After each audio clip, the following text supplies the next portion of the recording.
You probably must have heard his voice before if you're an avid listener to 92.3 Nigerian Info.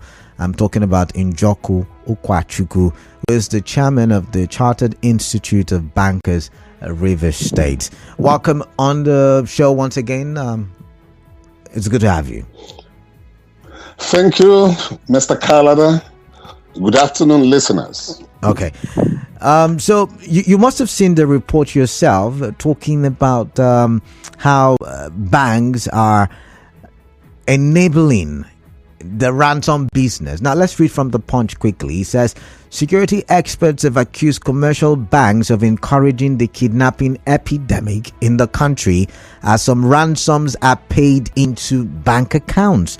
The experts and analysts who have backgrounds in military, intelligence and policing also stress that abductions have become an industry enabled by the financial institutions that received ransoms. First question, what do you make of this? Do you think this is the reality? Do you think maybe the banks are being misunderstood or misconstrued? What is the reality? Can you tell us? That is the falsehood. Okay. In fact, it was an embarrassing headline when I saw it. Okay. For me, the press just demonstrated absolute ignorance of the workings of the banking system in Nigeria. Okay. And that's it. Yes. So you're saying it's not true. So is there any way the banks can trace monies used for ransom? Because when I was growing up, or while I was growing up, I realized that banks have have code numbers or codes, basically codes where you have numbers and letters on the Naira note. And when I asked at the time, I was told that was like the identity of that note. So can monies be traced? Can these monies be traced to the kidnappers? Okay. Before I respond to that, I think it's important to look at the role that a bank or the financial institutions in Nigeria, the role that is expected of them to play in national security. And that being said, a bank is supposed to have what we call a KYC process. Okay. A CDD process. CDD is customer due diligence process. And where more facts are needed, you do what we call extended due diligence. So all these things are there in any bank. So for me, before the press could come to that conclusion, what they should have done is have the banks performed their functions well.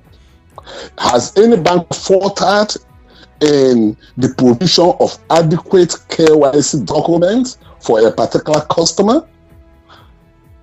And has the bank slept in doing ongoing customer due diligence on any account? So where a bank has faltered, then the bank can be punished. The bank can be mentioned instead of saying, generalizing that banks in Nigeria are enablers of kidnapping. Now, that is wrong. Mr. Nkwachukwu, now let me come in now. I was going to get to KYC, and we would have talked about it, but let's backtrack a little bit before we get to that. I understand what you mean by banks do due diligence and all, but I think what some security experts are trying to say is that the bank may have been lax in some of its functions, and that's why I asked you, can monies be traced? Can they be tracked? The codes on the Naira, are they very useful? Because now the allegation is that kidnappers are able to take huge amounts as ransom, and they still use the banks to launder some of those monies, and that's why we're starting with the basics. We're asking questions so the layman can understand. Okay. Yes. See, the thing is this: most of the kidnap ransom that has been paid, I wonder if they have been paid cash, because sometimes I hear 100 million and things like that. I wonder if it is cash. If it is cash and it's traced a bank, then the bank should be singled out and queried how they release 100 million naira to a particular customer. in one day. Okay. And what due diligence they carried before releasing such money. Okay. You understand? Yeah. And when that is done, then the bank, in fact, the CEO, the chief executive of that bank, will go for it. Because any transaction that takes place from any bank, the NFIU, Nigerian Financial Intelligence Unit, which is more or less a subset of the EFCC, is connected. The central bank is linked.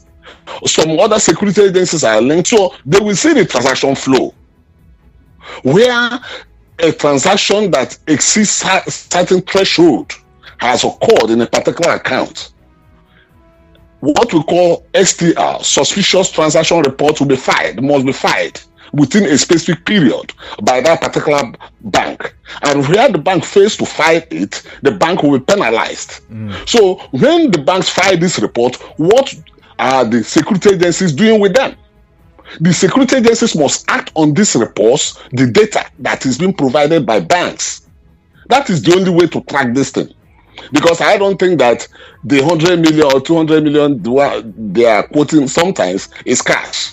And if it is cash, it means that it makes it easier for security agencies to trace.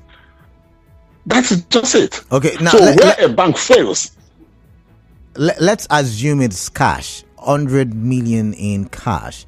If those naira notes are deposited in another bank, is there any way the banks can flag, those notes, especially if they come in bulk form? If they come, let's say, because they will possibly share the money, let's say 100 million and I get 20, I'm part of the kidnappers and I get 20 million.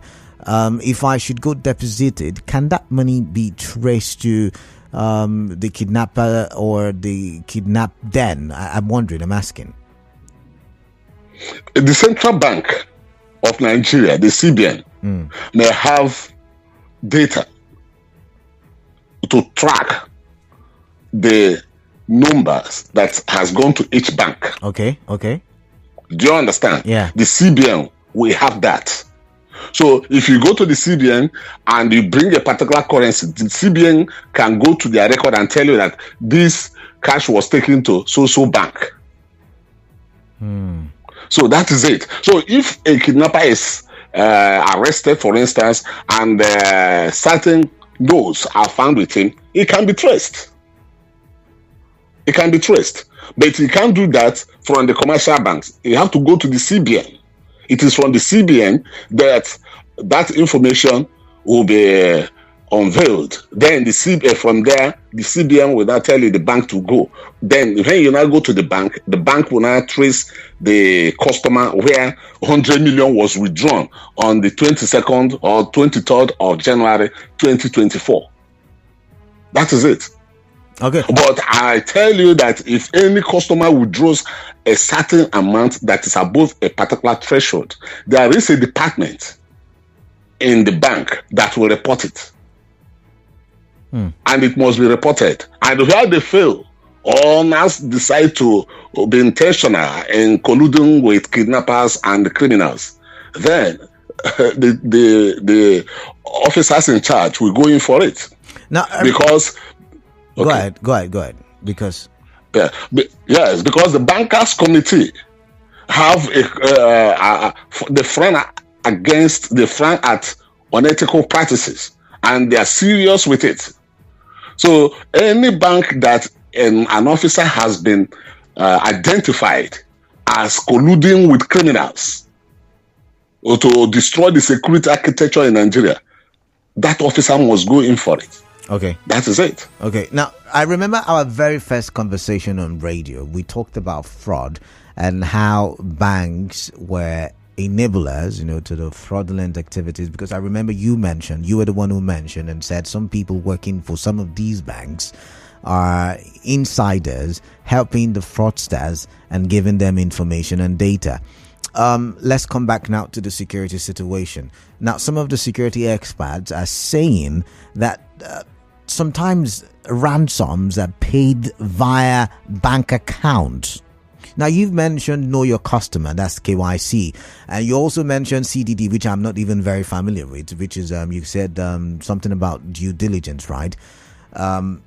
Some of these banks actually have done KYC, but they may still be insiders who are helping with, because how can the money disappear? I've transferred to this bank and all of a sudden the monies can no longer be traced. So I'm wondering how that happens. How can that even happen in the first place? Assuming the monies were not paid, the ransom were not paid in cash, but via electronic means. Okay, Mr. Kala, do you know that the transfer we make using USSD is the responsibility of the takers? Okay. It is the responsibility of the takers. Okay. It's not the bank. That is the thing that some people may not understand. It is the takers that are responsible when USSD is being used to make transfers, and there are issues here and there. Though it's originated from a bank, though they are working in partnership, though they are collaborating, but the efficacy of that system lies with the takers. But I was going to say USSD does not, transfer above a particular amount, 100,000 or thereabout. No, I'm just using that as an example. Okay. Yeah. So my question yet again is, how come the banks are no longer able to trace monies when sometimes the monies are sent into accounts operated by that bank? And that's the question I'm asking. There is no banks trace that. You see, the compliance officers, the chief risk officers, and the chief inspectors of each bank belong to a particular association. And that association is an association of either chief compliance officers of banks, or chief risk officers of banks, or chief inspectors of banks. So assuming Canada is the chief compliance officer of Bank A, I am the chief compliance officer of Bank B, and fraud takes place in your bank, you have my contact, we are friends, we belong to some association, and I am aware of it. I will just call you direct immediately without even going through other process. I will use my phone or my laptop and put what we call PN, the post no debit, on that account first, so that that money will not move pending investigation. Then when it is properly investigated, we cannot lift that post no debit for that transaction to flow or to fly. Okay, I would have to pause you now. We have a commercial, a very short commercial. When I do come back, I'll ask you some more questions as it relates to some of the online banks. Do stay tuned, please.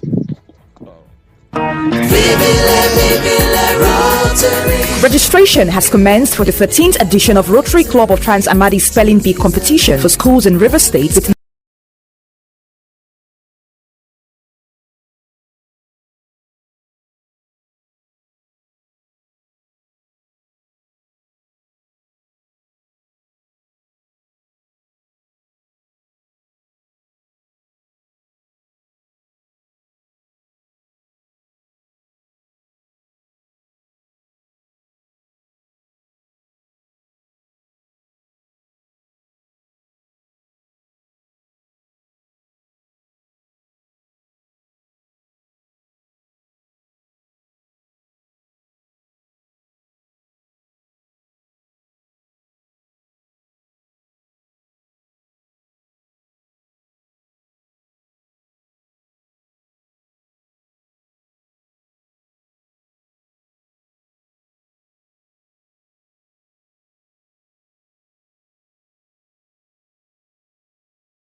Welcome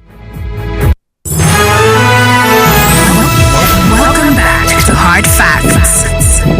All right, welcome back. Almost 28 minutes gone past the hour of 4. You're listening to Hard Facts at 92.3 Nigeria Info. I am Khaled Akurubatvo, and with me on the show via the phone is Nkwachukwu, chairman of the Chartered Institute of Bankers, Rivers State, and we are talking about the role or roles banks can play in the fight against kidnapping, which has become a trend in many parts of Nigeria. As a matter of fact, security experts are blaming banks and saying that banks are enablers of the kidnapping business, because now, I mean, look at the sum that they're asking for, 100 million, big monies, and they had about 7 people in custody. So 100 times 7 is what, 700 million, and that's the case that, of course, was reported in Abuja. Welcome back, Mr. Nkwachukwu. It's good to have you on the show. Thank you. All right. Canada. All right. So you mentioned Know Your Customer, a system set up by the commercial banks just before the break. And I'm guessing that the BVN, which is some means of identifying customers, is part of the KYC. However, the big stories, or during the big story segment on my show, we were discussing about a statement credited to the Minister for Solid Minerals. I'm talking about Dele Alake, who said that powerful Nigerians are behind the banditry or terrorism happening in the country. Now, some of these powerful Nigerians have friends to people in the bank. Some of these powerful Nigerians have they have businesses with which they can launder some of these proceeds of kidnapping. Some of this proceeds can be laundered through some of these businesses. The question is, does a commercial bank do due diligence when it comes to a rich man, a wealthy man, a man like, let's give an example, Dangote, or do they just believe that the man is able, he's got the capacity and ability to produce such huge amounts of money as deposits in banks? Are banks just after deposits so that they can declare profits, or do they really do due diligence with some of the wealthy and rich people and powerful Nigerians in our society? Absolutely, Mr. Kalada, absolutely. If a bank, or if Dangote, for instance, approaches any bank to open an account, the bank will not only do a KYC on him, they will proceed, they will go further to carry out other investigations. Dangote is a firm, is a financially exposed person.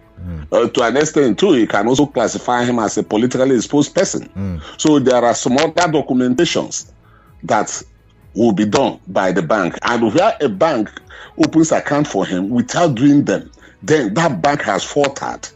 And if there is fraud or the sponsorship of terrorism or any form of criminality through that account, and the bank refused to do these things I just said, then that bank will be penalized.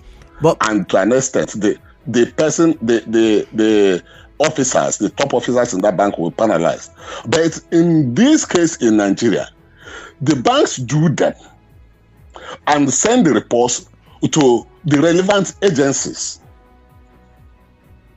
And when they send the reports to the relevant agencies, what are the relevant agencies doing with them? You cannot clap, the bank cannot, no one can clap with one hand. That is what I'm saying. The banks provide the data. The banks are not security agencies, they cannot arrest. If somebody has withdrawn 100 million from one account today in my bank, and I now report it to EFCC, I've done my own. It's EFCC and that should know what next to do. If EFCC looks at it and ignores it, it is their own business. But the bank has done their own. However, if tomorrow that 100 million that has been withdrawn is reported somewhere, and the EFCC comes to my bank and find out that the report was not filed within the statutory period, they will punish me and punish my officers. That is the way it works. So the banks do most times. I'm not telling you now that every bank have 100% KYC. Some, due to ignorance or some people that are maybe careless, may not do the KYC the way it's supposed to be done. And that has led to the sack of some people. All right.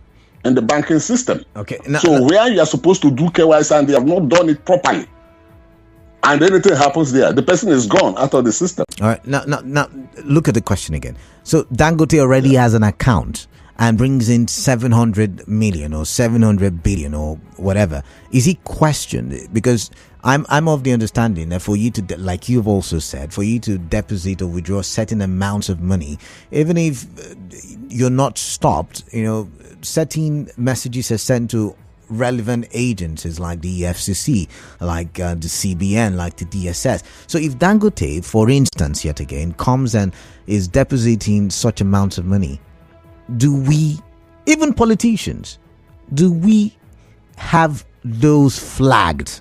Do we have those messages sent to the relevant agencies? Because now we are being told powerful individuals are behind the kidnapping for ransom business. Yes, I think this conversation is part of public education too. Okay.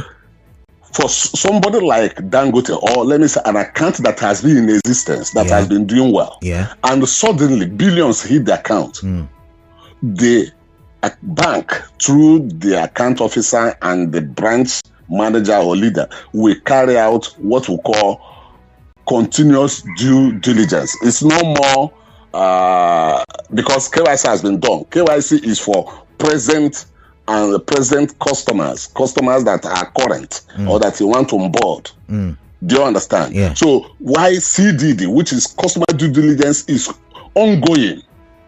As the customer's account is changing, you continue to investigate, visit the customer's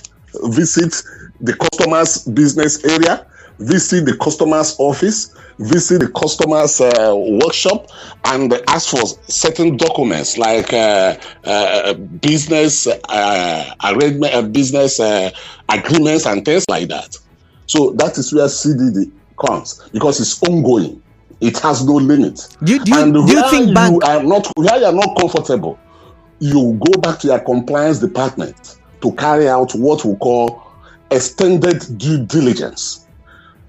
That extended due diligence will unveil, for instance, where you want to actually know the real owners of this business. It will unveil the beneficial owners of that particular entity or corporation when extended due diligence is carried out. So that is the way and it's ongoing.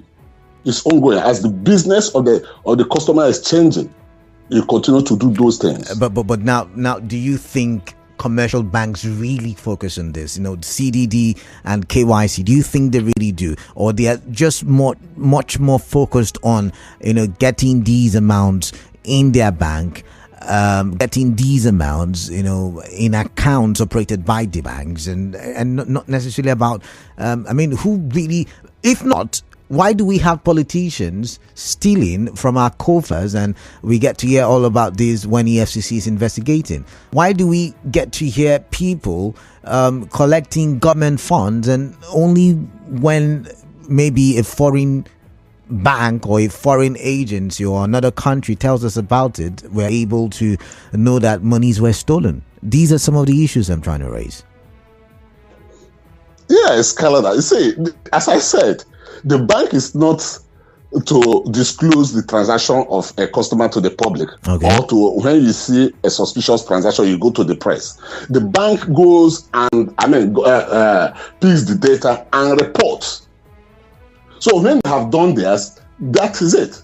If the press, Punch or so, that release that particular headline, if they can just produce an evidence that this particular bank where this ransom was paid failed, or where such money was withdrawn failed to do any of this I'm talking about, we'll not talk. But not where a bank has done their natural functions. The function of a bank is to receive money and pay money. Okay. So if you stop receiving money and pay money, what is a bank for? Okay. So their own is when it meets certain threshold according to the law, they report.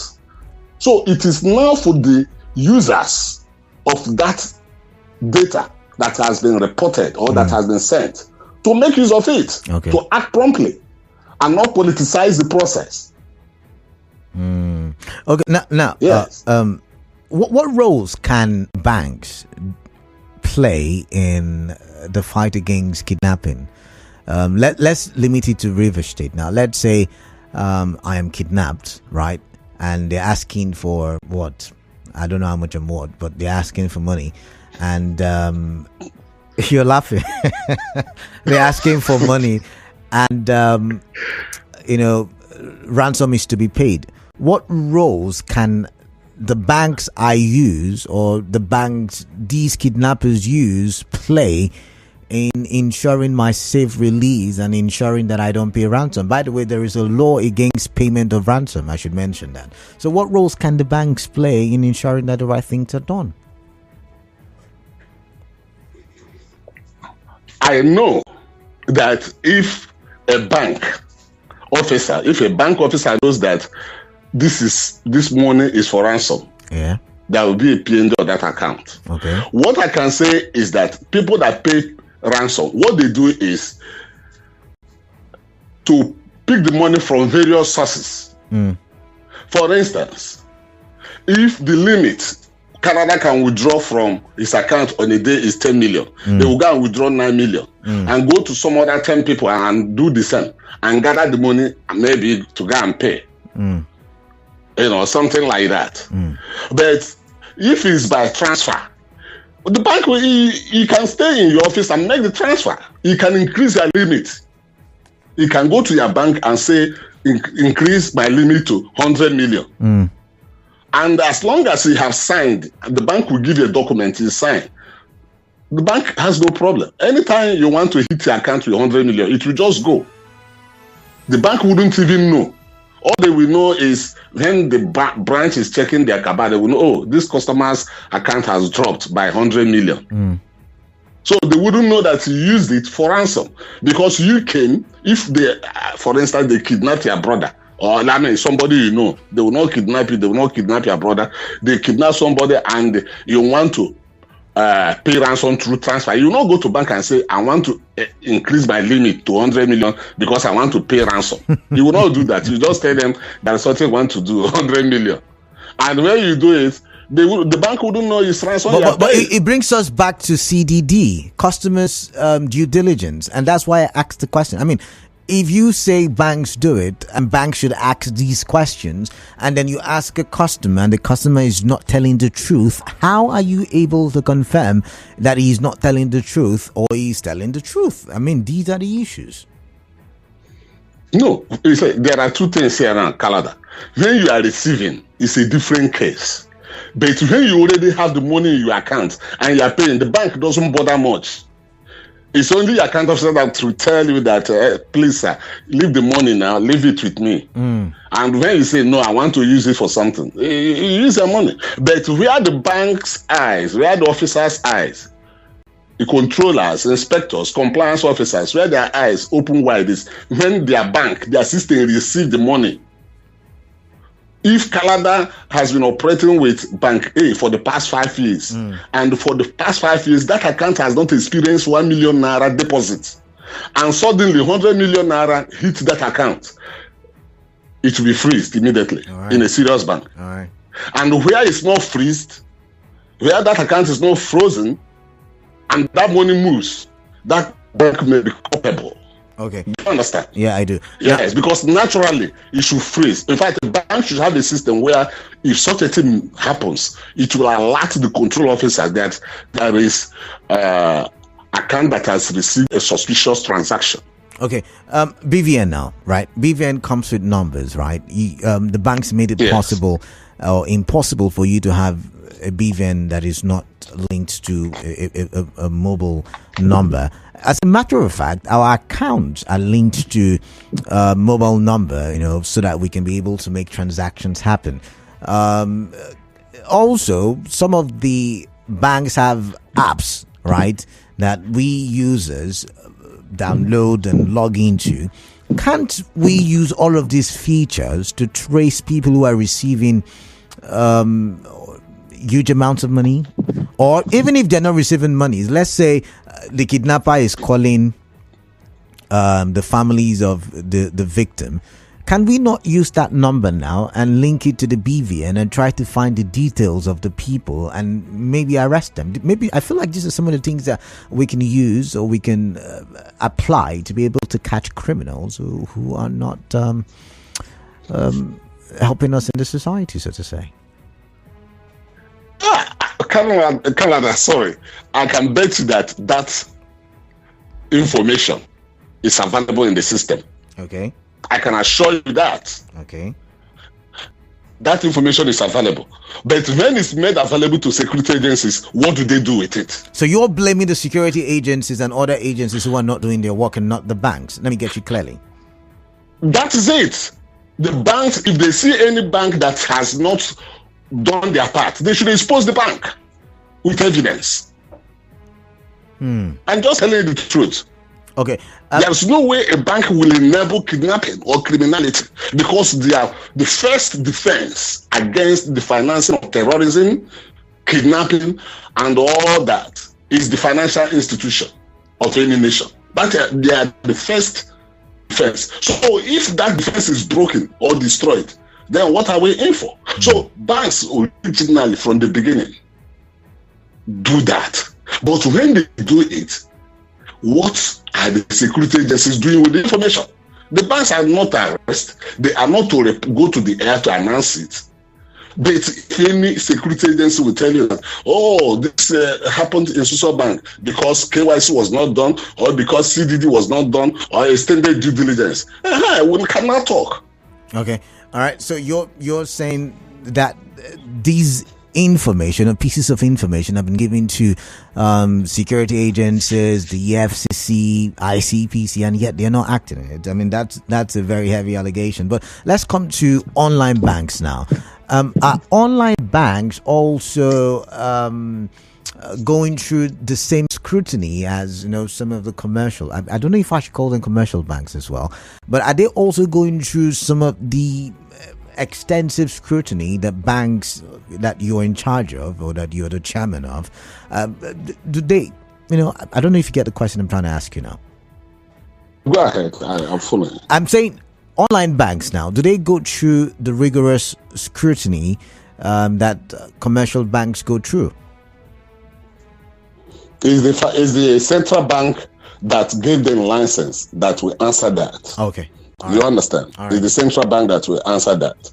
But I'm telling you, for commercial banks, merchant banks, mortgage banks, microfinance banks, if you find any of them wanting in any of this documentation process, take it up. Because I assure you that they are doing it, they are reporting it, because some people are specially employed to do it. Do you understand? So if you don't file it and give weekly report, monthly report, then the bank will know.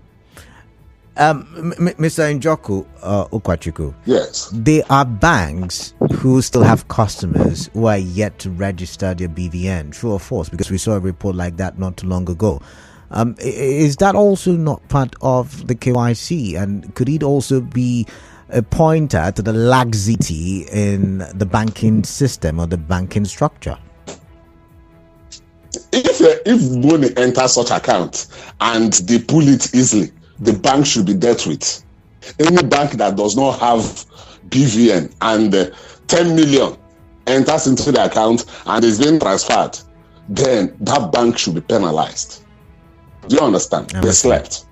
They didn't do their work. That's why it's clear. That is what I'm saying. If they have such a thing from any bank, they should expose the bank. Just mention the bank. All right. Just mention instead of saying banks in Nigeria are enabling kidnapping. That's wrong. That's falsehood. Okay. Let's read some messages, open the phone lines, and get reactions from listeners. This message says, let's see. I paid in a certain amount of money into my wife's account, and that account was immediately blocked. Reasons being that such amount of money has never entered, and that she should come and explain the source of the money. Why is such approach not being used for criminals? Escobar is asking. Clef Austin says, if we can't get hold of our security agencies collecting cash from innocent citizens via transfer, is it the kidnappers we're going to get hold of? Corruption is eating deep in every sector in Nigeria. Remember that telecom has a role to play. Clef Austin, thank you very much. And this one says, ask Mr. Njoku why banks do not reveal receiving account number and money is electronically stolen. When money is electronically stolen, a customer account and electronic fraud to let's deal with one.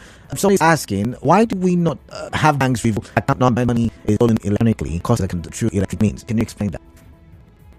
Right, I guess I haven't. One cycle that's back in touch with him. Hello? Yeah, are you back now? Hello? Yeah, can you hear me yes. now? Okay. Yes. I was asking because I received a message.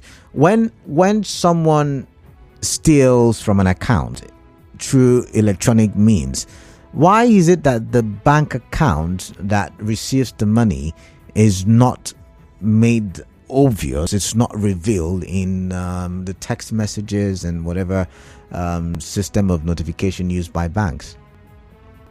What someone is asking. If I understand what the person is asking, if you transfer money from bank A to bank B, why is bank B's name not revealed? Yeah, account number rather. The account number not revealed. Yeah. If you go to your app, you will see it. Unless you don't know how to access it. Okay. If you go to your app that you use in making the transfer, you will see there. Okay. Say if you want to go to your bank statement, print a bank statement, you see it. Okay. All right. Greetings, Stephen Ibiki from RJV concerning the kidnapping. I'm here to ask, what about the NIN? These are identity numbers. I mean, these things don't work. These numbers calling and threatening people. Their numbers and not being kidnapped numbers. Talking about banks computing these, my brother, nobody can tell of these Nigeria. It is just corrupt. Okay. Let's see. This is another question is. The phone numbers used by these criminal elements, can those numbers be traced? Are those numbers not registered? Because we are told any unregistered phone number can be used. What is the essence of the BVN? Fraudsters call unsuspecting members of the public with registered phone lines on daily basis, asking for their bank details and subsequently empty their bank accounts, and nothing happens. It's most unfortunate. I asked that same question. What happens with the phone numbers registered to account or bank accounts rather? This one says there is scarcity of cash, and I understand the bank. Where are those being backed bonds? Someone's asking, is there anything like fake alerts? I mean, let's get back to our conversation. 08179230002 and 08179230003. I'm going to take one or two calls. And I would let my guest go, I guess, after the commercial. He will have his final say. So let's take this call and get to hear what is on your mind. Hello, what's your name? Are you calling from? Hello? Yeah, what's your name? Are you calling in from? Victor from One quickly, what's in mind? Okay. Can you hear me? Hello? My guest will call back. You can. What advice would you to people, who are victims of the kidnapping situation? As a final effort, how are they supposed to trace this money, or what are they supposed to keep financial evidence so that it is easy for citizens, to track these fellows? First. Okay, the fact I asked this question, someone asking about fake alert. Okay. Yes, there are some people minus the load. Just like how society functioning, that you also have abnormal society function, even in the general system. That it was. Like we refer to my one interviews.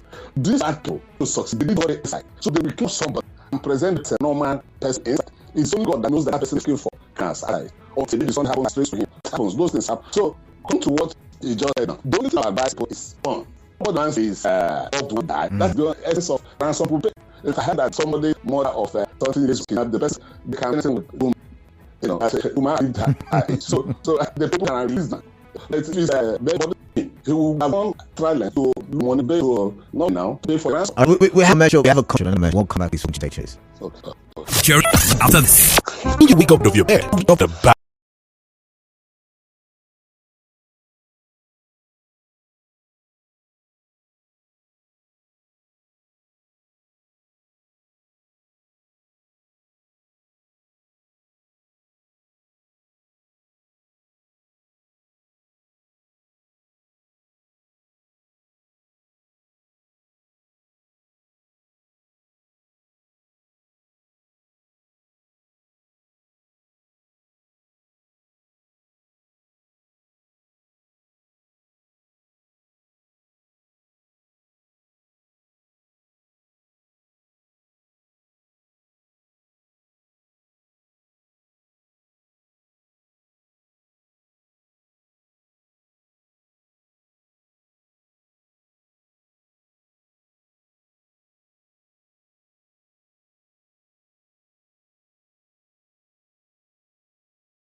to the top of the hour, so we would have to take our final, thoughts, or rather, we would have to take the final thoughts of our guest, who has been wonderful in the course of the conversation.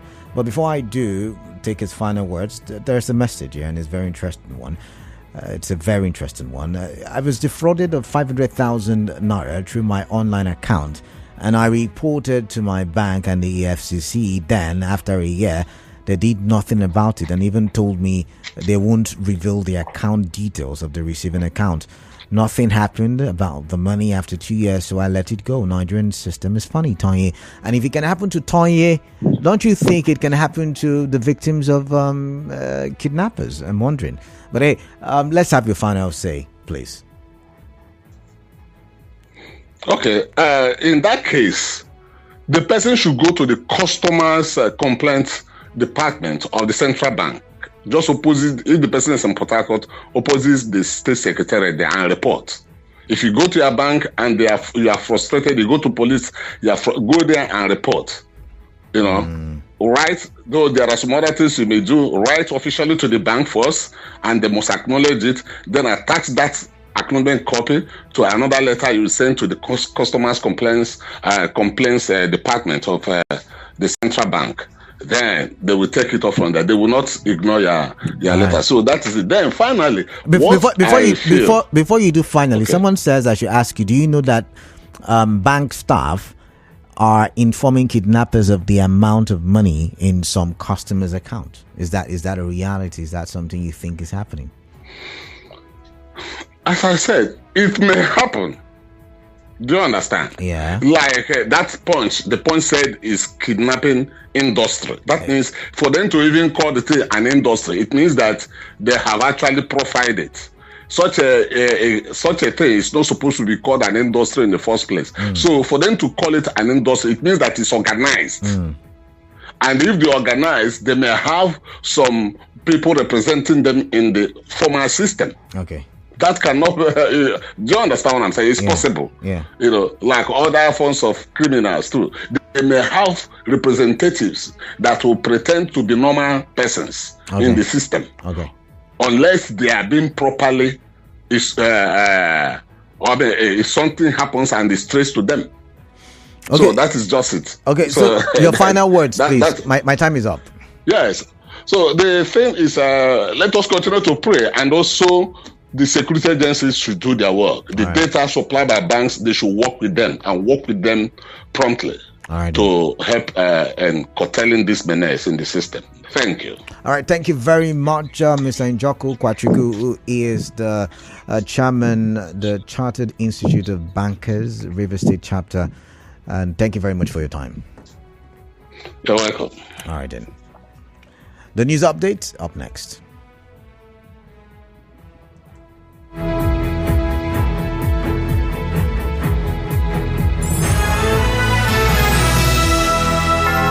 It's 5 o'clock.